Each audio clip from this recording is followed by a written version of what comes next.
Today we will talk about one of the great scholars of Islamic civilization and humanity. We will talk about al-Biruni, who was described as one of the greatest minds in human history. He was a scholar of medicine, philosophy, chemistry, physics, translation, history, and astronomy. He is also the founder of astronomical mathematics. In pharmacy, he is the founder of pharmacology.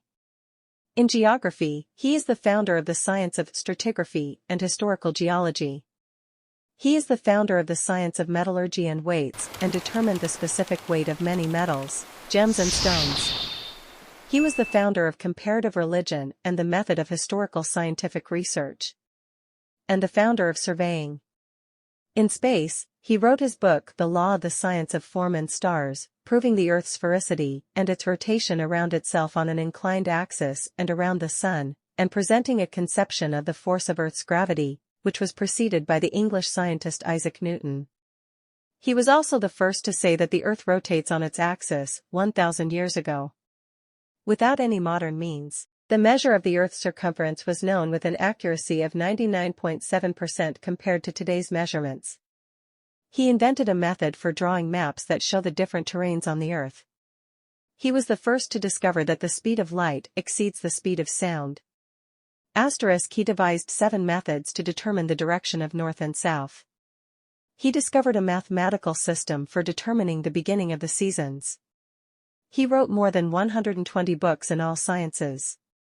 He was able to determine lines of longitude and latitude, in addition to many other important discoveries.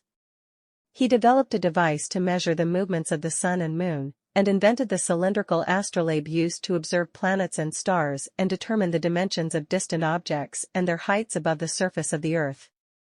He explained some phenomena related to the flow of fluids, the phenomenon of tides, and the flow of light, and noted that metals expand with heat and contract with cold. He touched on the formation of the Earth, the structure of its surface, and the earthquakes, volcanoes, and floods that occur in it. He mastered several languages, including Arabic, Persian, Algorithmic, Greek, Hebrew, Syriac, and Sanskrit. George Sarton defined him in his book, Introduction to the Study of the History of Science, by saying about him: he was a traveler, philosopher, mathematician, astronomer, geographer, and encyclopedic scholar, one of the greats of Islam and one of the greatest scholars in the world. Arthur_Pope confirmed. He is one of the greatest thinking minds of all time. NASA named one of the moon's craters after him in 1951 AD. The 10th/11th century AD was called the Biruni era. He is the Muslim scholar, Abu al-Rayhan Muhammad bin Ahmed al-Biruni.